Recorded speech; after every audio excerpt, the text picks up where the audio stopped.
እኔ ዝም ብዬ ሳስበው የዓለም የመጨረሻ መደበቂያዋ ማረፊያዋ እስልምና ይመስለኛል። ዝም ብዬ በአሜሪካንና በራሻ በአንዳንድ አውሮፓ ከተሞች የሚደረገውን እንቅስቃሴ ሳይ የሰው ማረፊያ እስልምና ይመስለኛል። እኔ አንድ ነገር ልንገራችሁ።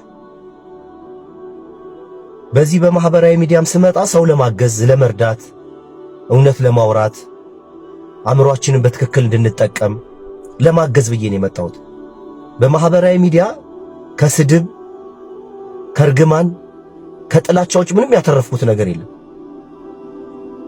አሁን ደግሞ የወሰንኩት ውሳኔ በጣም ብዙ ነገር ያበለሻሽው። ሰው ዝም ብሎ እኮ እንደዚህ አያደርግም። ብዙ ነገር ያበለሻሽው። እንዲህ ዘርዝሬም አልጨርስላችሁ ነገር ማለት ነው። ግን ያ ያሳመነኝንና ያላመንኩበት ነገር ግን ራሴን አሳልፌ መስጠት ደስ ይለኛል። ያ መከራውን በደስታ በካፈል ነው የሚሻለኝ። በህይወቴ አሁን እየተካፈልኩት ካለው መከራ በህይወቴ ገጥሞኝ አያውቅም። አሁን እስልምናን ከተቀበልኩኝ ብዙ ተዘርዝሮ የማያልቅ በስራ በርስ በርስ ግንኙነት ከልጆች ከቤተሰብ ከጓደኛ ከተለያየ ነገር እንዲህ ዙር ግልብጥብጡ ነው የወጣው። እንዲህ ግልብጥብጡን ቢወጣ ግልብጥብጡ እንዲያወጣ ብዬ ያ ማምነውን ነገርና የገዛኝን ነገር ከምተው ያ ነገር ግልብጥብጡ ይወጣ ይሻል። የመጨረሻ ደረጃ በረንዳ ወድቀህ ትራፊ መብላት ይቻላል ከራስ ጋር ከምትጣላ ከአእምሮ ጋር ከምትጣላ። ይሄንን ቀድሜ ያብራራሁላችሁ በኋላ የምነግራችሁ ነገር ላይ ትርጉም እንዲሰጣችሁ ብዬ ነው። እኔ እስልምና ላይ አንዳንድ ነገሮች ሳነብና ስሰማ ሾክ አደርጋለሁ፣ ደነግጣለሁ።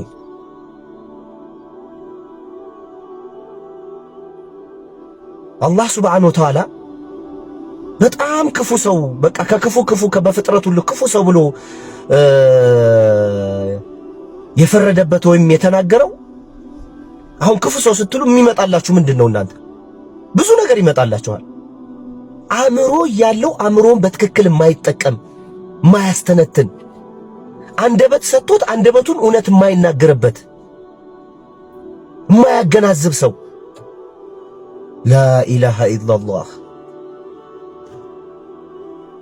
ይሄ በቃ ዓለም ፍትህ ስትፈልግ ወደዚህ ሃይማኖት ነው የምትመጣው እና እያንዳንዱን እስልምና የሚናገራቸው ነገሮች በቁርአን ውስጥም ያሉት አንዳንድ ደግሞ አዋቂዎችም ሲያወሩ ስትሰሙ የሰው ምንጭ ነው ይሄ ዕውቀት የሰው ነው ልትሉ አትችሉ። በጣም ከአእምሮ በላይ የሆኑ ንግግሮች ያሉበት የሚያሳርፉ ቃል ያለበት ቃል ነው ቁርአን። ክፉ ሰው ማለት አሁን እኔ እንዴት አእምሮን የማይጠቀም አንደበቱን የማይጠቀም የማያንሰላስል እንዴት ብዬ ልጠብቅ ትችላላችሁ?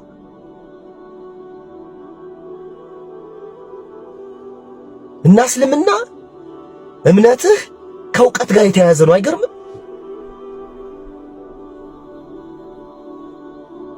ያዘ አላህ አይወልድም አይወለድም ዝም ብሎ ተራ ቋንቋ ይመስላችኋል አይደል?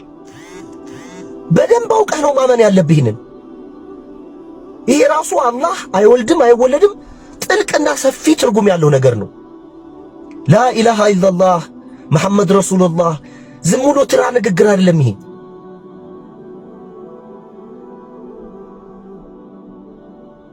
አላህ አንድ ነው፣ ከሱ ውጭ ምገዛው ምንበረከክለት እጅ ምሰጥለት የለም ማለት ይሄ ገብቶ ነው እንድታምን የሚፈለገው። እና በሌላም ነገር አእምሮህን ካልተጠቀምክ አእምሮ ሰጥቶሃል፣ የማሰቢያ አእምሮ፣ የማገናዘቢያ አእምሮ፣ ያንን አእምሮህን በአግባብ ተጠቀም። ያንን ያልተጠቀመ ሰው ነው ክፉ። ታውቃላችሁ? አንደበት ሰጥቶት አንደበቱን ለእውነት ያልተጠቀመበት ውሸት የሚናገርበት አእምሮን በትክክል ሳይጠቀም ወደ ኋላ የሚሸሽ አእምሮውን የሚሰጠውን ዕውቀት ስቶ ሌላ የሚያወራ የሚያየውን የሚሰማውን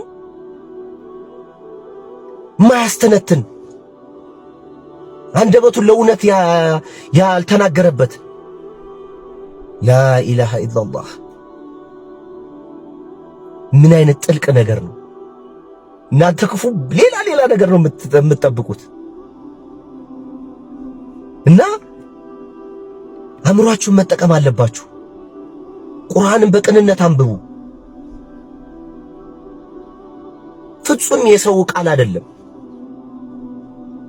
ሰው በዚህ ልክ ሊያስብና ሊረዳ አይችልም። ራሱ ፈጣሪ ይህን ነገር ካልሰጠና ካላስረዳ በስተቀር እንዴ አሁን እፎይ የሚባለው ወንድማችን ሳይ እንዴት ሰው ለነገረኝነት እንዴት ቁርአን ያነባል? በምን አይነት ልብና በምን አይነት አይኑ ቢያነበው ነው? አእምሮውን ምን ያህል ቢዘጋው ነው በዛ ደረጃ ክፉ የሆነው ውሸትም ይናገረው? እያነበበው እያጠናው ልቡ ውስጡን እየነገረው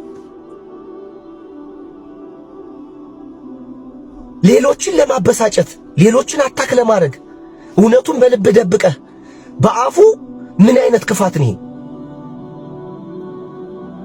ግን ይገርማል። በሱ ንግግር ሞር እንደውም ሰው ከእስልምና ሊርቅ ቀርቶ እስልምናን የማየት የማጥናት የመረዳት የሰውን ልብ አነሳሳ። አይገርምም? የአላህ ሥራ አንዱን ጠማማ ያደርገዋል፣ አንዱን ደግሞ ቀና ያደርገዋል።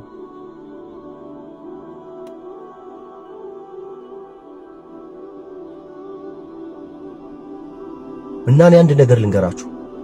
ዓለም የምትደበቀው ዓለም መደበቂያዋ ዓለም መግቢያዋ መሸፈኛዋ ማረፊያዋ የዓለም መደበቂያ ማረፊያዋ መሰብሰቢያዋ ፍትህ የምታገኘው እስልምና ነው። አላሁ አክበር። መልካም ቀን ይሁንላችሁ።